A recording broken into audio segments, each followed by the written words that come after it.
Sir ಈಗ ನಾಗಮಂಗಲ ಗಲಭೆಗೆ ಸಂಬಂಧಪಟ್ಟಂತೆ ಏನ್ ಮಾಹಿತಿ ಇದೆ ಸರ್ ಸರ್ಕಾರಕ್ಕೆ?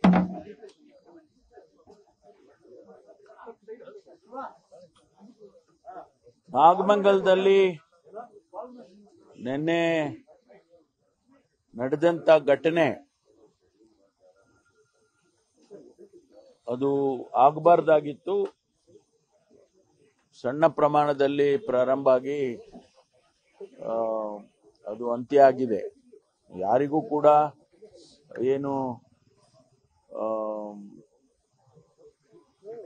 ಗಾಯಗಳಾಗ್ಲಿ ಅಥವಾ ಹೊಡೆದಾಟಗಳಾಗ್ಲಿ ಆ ರೀತಿ ದೊಡ್ಡ ಪ್ರಮಾಣದಲ್ಲಿ ನಡೆದಿಲ್ಲ. ಕಂಟ್ರೋಲ್ಗೆ ತಗೊಂಡಿದ್ದಾರೆ ಪೊಲೀಸ್ನವರು. ಅವರು ಪ್ರೊಸೆಷನ್ ಹೋಗುವಾಗ ಕಲ್ತೂರಾಟ ನಡೆದಿದೆ ಅಂತೇಳಿ ಅವರು ಒಬ್ಬರಿಗೊಬ್ರು ಸ್ವಲ್ಪ ಘರ್ಷಣೆ ಮಾಡ್ಕೊಂಡಿದ್ದಾರೆ. ಆನಂತರ ಎಲ್ಲವೂ ಸಾಲ್ವ್ ಆಯ್ತು ಅಂತ ಹೇಳಿ ಹೋಗುವಾಗ ಕೆಲವರು ಮೋಟರ್ ಬೈಕ್ಗಳಿಗೆ ಬೆಂಕಿ ಇಟ್ಟು ಅಂಗಡಿಗಳಿಗೆ ಬೆಂಕಿ ಹಾಕಿ ಅದೆಲ್ಲ ಮಾಡಿದ್ದಾರೆ. ಅಷ್ಟರಲ್ಲಿ ಪೊಲೀಸ್ನವರು ಕಂಟ್ರೋಲಿಗೆ ತಗೊಂಡಿದ್ದಾರೆ. ಯಾರಿಗೂ ಪ್ರಾಣಹಾನಿ ಆಗಲಿ ಅಥವಾ ಬೇರೆ ಯಾವುದೇ ರೀತಿಯಲ್ಲಿ ತೊಂದರೆ ಆ ರೀತಿ ಆಗಿಲ್ಲ. ಅಲ್ಲಿ ಈಗ SP IG ಅವರೆಲ್ಲರೂ ಕೂಡ ಇದ್ದಾರೆ ಸ್ಥಳದಲ್ಲೇ. KSRP ಪ್ಲಟೂನ್ ಕೂಡ ನಿನ್ನೆನೆ ಗಲಭೆ ಆದಂತ ಸಂದರ್ಭದಲ್ಲಿ ಹೋಗಿದೆ. ಅಲ್ಲಿ ಸೀನಿಯರ್ ಆಫೀಸರ್ಸ್ ಕೂಡ ವಿಸಿಟ್ ಮಾಡಿದ್ದಾರೆ. ಮತ್ತು ಇದರ ಜೊತೆಗೆ ನಾನು ADG ಲಾ ಅಂಡ್ ಆರ್ಡರ್ನವ್ರನ್ನು ಕೂಡ ಕಳಿಸ್ಕೊಟ್ಟಿದ್ದೆ. ಅವರು ಕೂಡ ನಿನ್ನೆ ವಿಸಿಟ್ ಮಾಡಿ ಅಲ್ಲೇ ಕ್ಯಾಂಪ್ ಮಾಡಿದ್ರು. ಅದರಿಂದ ಎಲ್ಲವೂ ಕೂಡ ಈಗ ಶಾಂತಿಯಿಂದ ಇದೆ. ಯಾವುದೇ ಘಟನೆಗಳು ಮುಂದುವರೆದಿಲ್ಲ.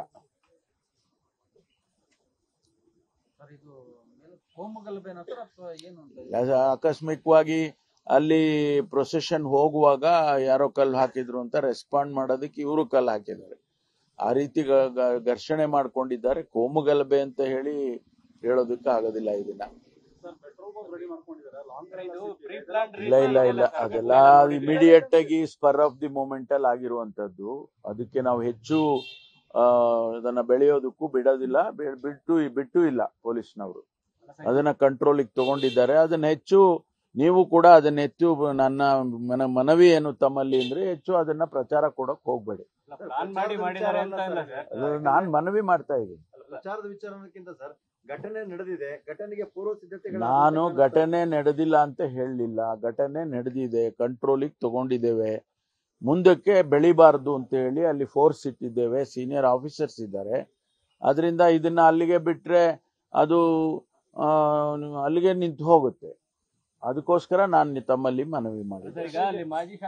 ಇಲ್ಲ ನಾವು ಮಾಡೋದಿಲ್ಲ ನಿಮ್ಮ ಮನವಿನ ಅಂದ್ರೆ ನಿಮಗೆ ಬಿಟ್ಟಿಲ್ಲ. ಕಳೆದ ವರ್ಷ ಕೂಡ ಇದೇ ಜಾಗದಲ್ಲಿ ಈ ತರ ಆಗಿತ್ತು, ಎಚ್ಚರ ವಹಿಸಿದ್ರೆ ಈ ತರ ಆಗ್ತಾ ಇರಲಿಲ್ಲ ಅಂತ ಇಲ್ಲ ಅದು ಆರೋಪ ಮಾಡಿದ್ದಾರೆ. ಅವ್ರು ಹೇಳಿದ್ದಾರೆ. ಆದ್ರೆ ಅಲ್ಲಿ ಎಲ್ಲ ರೀತಿಯ ಒಂದು ಇದನ್ನು ಕೂಡ ಅವರು ಪ್ರೊಟೆಕ್ಷನ್ ಮಾಡೋದಕ್ಕೆ ಒಂದು ಪ್ಲಟೂನ್ ಅನ್ನು ಕೂಡ ಅಲ್ಲಿ KSRP ಇಟ್ಟಿದ್ರು. ಇಲ್ಲೇ ಹೋಗಿದ್ರೆ ಇನ್ನೂ ದೊಡ್ಡ ಗಲಭೆ ಆಗಿರೋದು. ಅಲ್ಲಿ ಮುನ್ನೆಚ್ಚರಿಕೆಯಾಗಿ ಒಂದು ಪ್ಲಟೂನ್ ಕೂಡ ಅಲ್ಲಿ ಇಟ್ಟಿದ್ರು. ಅದರಿಂದ ಅದು ಕಂಟ್ರೋಲಿಗೆ ಬಂದಿದೆ ಇಮಿಡಿಯೇಟ್ ಆಗಿ. ಈಗ ನಾವು ಗಾಯಗಳಿಗಿನ್ನ ಹೆಚ್ಚಾಗಿ ಗಾಯಗಳು ಹೆಚ್ಚಾಗಿಲ್ಲ. ಆದ್ರೆ ಒಂದು 52 ಜನರನ್ನ ಅರೆಸ್ಟ್ ಮಾಡಿದ್ದೇವೆ. ಎರಡು ಗುಂಪಿನಲ್ಲಿ ಒಂದು 52 ಜನರನ್ನ ಅರೆಸ್ಟ್ ಮಾಡಿದ್ದೇವೆ. ಅವ್ರ ಮೇಲೆ ಈಗ ಯಾರ್ಯಾರು ಕ್ಯಾಮೆರಾದಲ್ಲಿ ಗೊತ್ತಾಗ್ತದೆ ಅವ್ರು ಕಲ್ಲು ಹೊಡೆಯುತ್ತಾ ಇರೋದು ಅಥವಾ ಅವರು ಬೇರೆ ಬೆಂಕಿ ಹಾಕೋದು, ಅದನ್ನೆಲ್ಲ ನೋಡ್ಕೊಂಡು ಅವ್ರ ಮೇಲೆ ಕೇಸಸ್ಗಳನ್ನ ರಿಜಿಸ್ಟರ್ ಮಾಡ್ತಾರೆ. ಪೊಲೀಸರ ಮೇಲೂ ಕುಳಿತಾರೆ. ಒಬ್ಬ ASIಗೆ ಗಾಯ ಆಗಿದೆ. ಅದಲ್ಲದೆ ಅದನ್ನೆಲ್ಲ ಗಣನೆಗೆ ತಗೊಂಡೇನೆ ಕೇಸನ್ನ ರಿಜಿಸ್ಟರ್ ಮಾಡ್ತಾರೆ. ರಾಜಕೀಯ ಪ್ರಚೋದನೆ ಏನಾದ್ರು ಇದೆಯಾ? ಆ ರೀತಿ ಕಾಣ್ತಾ ಇಲ್ಲ. ಮೇಲ್ನೋಟಕ್ಕೆ ಆ ರೀತಿ ಕಾಣ್ತಾ ಇಲ್ಲ. ಅದು ಅಲ್ಲಿ ಸ್ಪಾಟ್ ನಲ್ಲಿ ಇರೋರು ರಿಪೋರ್ಟ್ ಏನ್ ಕೊಡ್ತಾರೆ ನೋಡ್ಬೇಕು. ಕುಮಾರಸ್ವಾಮಿ ಅವರು ಆರೋಪ ಮಾಡ್ತಾ ಇದ್ದಾರೆ ಅತಿಯಾದ ಓಲೈಕೆನೇ ಕಾರಣ ಇದು, ಒಂದು ಕೋಮಿಂದು ಕಾಂಗ್ರೆಸ್ ಸರ್ಕಾರ, ಅದಕ್ಕೆ ಈ ತರ ಆಗ್ತಾ ಇದಾವೆ ಘಟನೆಗಳು. ನಾನು ಈಗೇನು ಅದಕ್ಕೆ ಪ್ರತಿಕ್ರಿಯೆ ಕೊಡಕ್ ಹೋಗೋದಿಲ್ಲ. ಯಾಕೆಂದ್ರೆ ಕುಮಾರಸ್ವಾಮಿ ಅವರು ಹಿಂದೆ ಅವರು ಯಾವ ರೀತಿ ಓಲೈಕೆ ಮಾಡ್ತಾ ಇದ್ರೋ ಇಲ್ವೋ ಗೊತ್ತಿಲ್ಲ. ಆದ್ರೆ ಅದರ ಬಗ್ಗೆ ನಾನು ಈಗ ಪ್ರತಿಕ್ರಿಯೆ ಮಾಡಕ್ ಹೋಗೋದಿಲ್ಲ. ಈಗ ಅದಕ್ಕಿಂತ ಮುಖ್ಯವಾಗಿ ತಮ್ಮ ಜೊತೆ ತಿಳಿಸ್ಬೇಕಾಗಿರುವಂತದ್ದು, ತಮಗೆಲ್ಲ ಗೊತ್ತಿದೆ PSI ರೆಕ್ರೂಟ್ಮೆಂಟ್ಗೆ ನಾವು ಕ್ರಮ ತಗೊಂಡಿದ್ದು.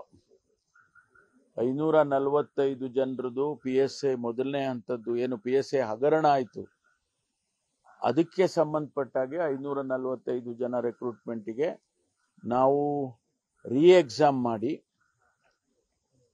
ಅದರ ಫಲಿತಾಂಶವನ್ನು ಕೂಡ ಈಗಾಗಲೇ ಅಂತಿಮಗೊಳಿಸಿ ಈಗ ಆದೇಶಗಳನ್ನು ಕೊಡ್ತಕ್ಕಂಥ ಹಂತದಲ್ಲಿ ಇದ್ದೇವೆ. ಎರಡನೇದು 402ಕ್ಕೆ ಮತ್ತೆ ರೆಕ್ರೂಟ್ಮೆಂಟ್ ಮಾಡಬೇಕು ಅಂತ ಹೇಳಿ, ಮತ್ತೆ ಅವ್ರಿಗೆ ಪರೀಕ್ಷೆ ಮಾಡಬೇಕು ಅಂತ ಹೇಳಿ ಇನ್ನೊಂದು ಬ್ಯಾಚ್ ಅದು. ಅದಕ್ಕೆ ನಾವು KE ಅವರಿಗೆ ರಿಕ್ವೆಸ್ಟ್ ಮಾಡಿಕೊಂಡು 22 ಸೆಪ್ಟೆಂಬರ್ಗೆ ಪರೀಕ್ಷೆ ಮಾಡಬೇಕು ಅಂತ ಹೇಳಿ ತೀರ್ಮಾನ ಮಾಡಿದ್ದೆವು.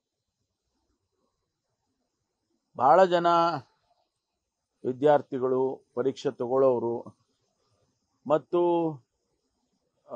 ಯಾರು ಆಕಾಂಕ್ಷಿಗಳು ಸಬ್ ಇನ್ಸ್ಪೆಕ್ಟರ್ ಆಗಬೇಕು ಅಂತ ಹೇಳಿ ಹೊರಟಿದ್ದಂಥವ್ರು ಅವರೆಲ್ಲ ನನಗೆ ಮನವಿಯನ್ನ ಕೊಟ್ಟಿದ್ರು, 22ನೇ ತಾರೀಕು ಬೇಡ ಮುಂದಕ್ಕೆ ಹಾಕಿ ಅಂತ. ಕಾರಣ ಅವ್ರು ಕೊಟ್ಟಿದ್ದೇನು ಅಂತ ಹೇಳಿದ್ರೆ, UPSC ಎಕ್ಸಾಮ್ ನಡೀತಾ ಇದೆ. ಆ UPSC ಎಕ್ಸಾಮ್ಗೂ ಇದು 22ನೇ ತಾರೀಕೆ ಅದು ಎಕ್ಸಾಮ್ UPSC ಇರೋದ್ರಿಂದ ನಮ್ಮ ರಾಜ್ಯದಿಂದ 100ಕ್ಕೂ ಹೆಚ್ಚು ಜನ ಕ್ವಾಲಿಫೈಡ್ ಆಗಿದ್ದಾರೆ. ಪ್ರಿಲಿಮ್ಸ್ ಪಾಸ್ ಮಾಡಿ ಮೇನ್ಸಿಗೆ ಹೋಗೋದಕ್ಕೆ ಕ್ವಾಲಿಫೈಡ್ ಆಗಿದ್ದಾರೆ. ಆದ್ರಿಂದ ಅವರಿಗೆ ಅವಕಾಶ ತಪ್ಪಿ ಹೋಗುತ್ತೆ. ಇಲ್ಲಿ ಏನಾದರೂ ನೀವು PSI ಮಾಡಿ, ಇಲ್ಲ ಇದಾದ್ರೂ ತಪ್ಪುತ್ತೆ, ಇಲ್ಲ ಅದು UPSC ಆದ್ರೂ ತಪ್ಪುತ್ತೆ, ಅದಕ್ಕೋಸ್ಕರ ಪೋಸ್ಟ್ಪೋನ್ ಮಾಡಿ ಅಂತ ಹೇಳಿ ನಮ್ಮನ್ನ ಕೇಳಿದ್ರು. ಜೊತೆಗೆ ನಮ್ಮ ಭಾರತೀಯ ಜನತಾ ಪಾರ್ಟಿಯ ಮುಖಂಡರು ಅಶ್ವಥ್ ನಾರಾಯಣ ಅವರು ಅವರೆಲ್ಲ ಬಂದು ಅವರು ಕೂಡ ನನಗೆ ಮನವಿಯನ್ನ ಕೊಟ್ಟಿದ್ರು, ಪೋಸ್ಟ್ಪೋನ್ ಮಾಡಿಕೊಡಿ. ನಾವು ಪರಿಶೀಲನೆ ಮಾಡಿ KE ಅವ್ರ ಜೊತೆ ಸಂಪರ್ಕ ಮಾಡಿ ಚರ್ಚೆ ಮಾಡಿದ ಮೇಲೆ ಅವರು ಡಿಸೆಂಬರ್ವರೆಗೂ ಕೂಡ ನಮಗೆ ಯಾವುದು ಸ್ಲಾಟ್ ಇಲ್ಲ ಅಂತ ಹೇಳಿ ನಮಗೆ ತಿಳಿಸಿದ್ರು. ನಾನು ಮತ್ತೆ ತಿರುಗಿ ಹಿರಿಯ ಅಧಿಕಾರಿಗಳ ಜೊತೆ ಮಾನ್ಯ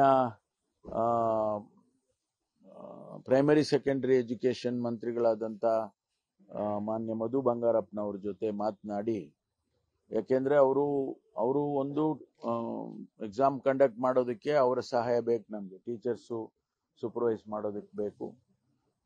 ಜೊತೆಗೆ ಸಂಡೇನೆ ಮಾಡಬೇಕು ಪರೀಕ್ಷೆಗಳನ್ನ ಅಂತೇಳಿ ಸಂಡೇ ಎಲ್ಲ ಸಂಡೇನು ಡಿಸೆಂಬರ್ವರೆಗೂ ಅವರು ಎಕ್ಸಾಮಿನೇಷನ್ ಹಾಕೊಂಡಿದ್ದಾರೆ. ಅದಕ್ಕೆ ನಾನು ನಿನ್ನೆ ದಿವಸ ಈ 100 ಜನ ಯಾರು UPSCಗೆ ಕ್ವಾಲಿಫೈಡ್ ಆಗಿದ್ದಾರೆ ಅವರ ಅವಕಾಶಗಳು ತಪ್ಪಿ ಹೋಗುತ್ತೆ ಅನ್ನೋ ಕಾರಣಕ್ಕೆ ನಾವು ಮಧು ಬಂಗಾರಪ್ಪನವ್ರನ್ನ ರಿಕ್ವೆಸ್ಟ್ ಮಾಡಿ ಒಂದು ಶನಿವಾರ ನಮಗೆ ಒಂದು ಸ್ಲಾಟ್ ಮಾಡಿಕೊಡಿ, ಅದನ್ನ PUC ಕ್ಲಾಸಸ್ನ ಬಿಡಿಸ್ಕೊಡಿ ಹಾಗೆ ಅಂತೇಳಿ ರಿಕ್ವೆಸ್ಟ್ ಮಾಡಿ ಅದಕ್ಕೆ ಒಪ್ಪಿದ್ದಾರೆ. ಒಪ್ಪಿ ಅದನ್ನ 28ನೇ ತಾರೀಕು ಈ ಪರೀಕ್ಷೆಯನ್ನ 28ನೇ ತಾರೀಕು ಮಾಡೋದಕ್ಕೆ ಈಗ ತೀರ್ಮಾನ ಮಾಡಿದ್ದೇವೆ. ಅಂದ್ರೆ 22ರಿಂದ 28ಕ್ಕೆ ಮುಂದೂಡಿದ್ದೇವೆ. ಈ 402 ಸಬ್ ಇನ್ಸ್ಪೆಕ್ಟರ್ದು ಪರೀಕ್ಷೆ KEನವರೇ 28ನೇ ಶನಿವಾರ ಮಾಡಿಕೊಡ್ತಾರೆ. ಅದು ಅವರ ರಿಕ್ವೆಸ್ಟ್ ಏನಿತ್ತು ಪೋಸ್ಟ್ಪೋನ್ ಮಾಡಿ ಅಂತೇಳಿ ಅದಕ್ಕೆ ಮನ್ನಣೆ ಕೊಟ್ಟು ಈ ಅಡ್ಜಸ್ಟ್ಮೆಂಟ್ಸ್ ಎಲ್ಲ ಮಾಡಿದ್ದೇವೆ. ಇದು ಅದಕ್ಕೆ ಬಹಳ ಮುಖ್ಯ. ಇದು ಬಹಳ ಜನ ವಿದ್ಯಾರ್ಥಿಗಳು ಅಥವಾ ಗ್ರಾಜ್ಯುಯೇಟ್ಸು ಪರೀಕ್ಷೆ ತಗೊಳ್ಳೋರು ಇದ್ದಾರೆ, ಅದಕ್ಕೋಸ್ಕರ ಅವರಿಗೆ ಅನುಕೂಲ ಆಗಲಿ ಅಂತ ಹೇಳಿ ಈ ರೀತಿ ಮಾಡಿದ್ದೇವೆ. ಈಗ ಬಿಜೆಪಿ ನಿಯೋಗ 4 ಹೋಗ್ತಾ ಇದ್ದಾರೆ, ನೀವೇನು ಅವ್ರಿಗೆ ಏನ್ ಸಲಹೆ ಕೊಡ್ತೀರಿ, ಏನ್ ರಿಕ್ವೆಸ್ಟ್ ಮಾಡ್ತೀರಿ ಅಂತ? ಅಲ್ಲ, ನಾನು ಅವರಿಗೆ ಒಂದೇ ರಿಕ್ವೆಸ್ಟ್ ಮಾಡೋದೇನು ಅಂದ್ರೆ, ಇದರಲ್ಲಿ ರಾಜಕೀಯ ಮಾಡೋದಕ್ಕೆ ಹೋಗ್ಬೇಡಿ, ಅದನ್ನ ಪೊಲೀಸ್ನವರಿಗೆ ಬಿಡಿ, ಕಂಟ್ರೋಲ್ ಮಾಡ್ತಾರೆ. ಕಾನೂನು ಪ್ರಕಾರ ಏನ್ ಕ್ರಮ ತಗೋಬೇಕೋ ತಗೊಳ್ತೀವಿ, ಅದಕ್ಕೆ ಏನ್ ಸಲಹೆ ಬೇಕೋ ಅದನ್ನ ಕೊಡ್ಲಿ, ಸ್ವಾಗತ ಮಾಡ್ತೀನಿ. ಆದ್ರೆ ಅದರಲ್ಲಿ ಯಾವುದನ್ನು ರಾಜಕೀಯ ಮಾಡೋದು ಬೇಡ ಅಂತ ಅಷ್ಟೇ. ಅಧ್ಯಕ್ಷರ ಮಗ ಒಬ್ರು ಈ ಕೇಸಲ್ಲಿ ವಶಕ್ಕೆ ಇದ್ದಾರೆ ಅಂತ ಯಾರು ಇದ್ದಾರೆ ಗೊತ್ತಿಲ್ಲ, ಇನ್ನು ಡೀಟೇಲ್ಸ್, ಫರ್ದರ್ ಡೀಟೇಲ್ಸ್ ನಾನು ತಗೊಳ್ತೀನಿ ಮಧ್ಯಾಹ್ನ ಅಷ್ಟರಲ್ಲಿ. One minute. ಅವಶ್ಯಕತೆ ಬಿದ್ರೆ ಹೋಗ್ತೀನಿ. ಈಗ ಸೀನಿಯರ್ ಆಫೀಸರ್ಸ್ ಹೋಗಿದ್ದಾರೆ, ADG ಲಾ ಅಂಡ್ ಆರ್ಡರ್ನೇ ಕಳಿಸಿದೀವಿ. Thank you. ಅದಿನ್ನೂ ತೀರ್ಮಾನ ಮಾಡಿಲ್ಲ, ಅದಿನ್ನೂ ಚರ್ಚೆ ಮಾಹಿತಿ ಎಲ್ಲ ಕಲೆ ಹಾಕಿದೀವಿ, ಬೇರೆ ಬೇರೆ ರಾಜ್ಯದಿಂದ ಕಲೆ ಹಾಕಿದೀವಿ. ನಾವು ಇನ್ನೂ ಕೂಡ ಡಿಜಿ ಅವರು, ನಮ್ಮ ಅಧಿಕಾರಿಗಳೆಲ್ಲ ಕೂಡ ಚರ್ಚೆ ಮಾಡಬೇಕಾಗುತ್ತೆ. ಆನಂತರ ನೋಡೋಣ, ಸಾಧಕ ಬಾಧಕಗಳನ್ನ ನೋಡ್ಕೊಂಡು ತೀರ್ಮಾನ ಮಾಡ್ತೀವಿ.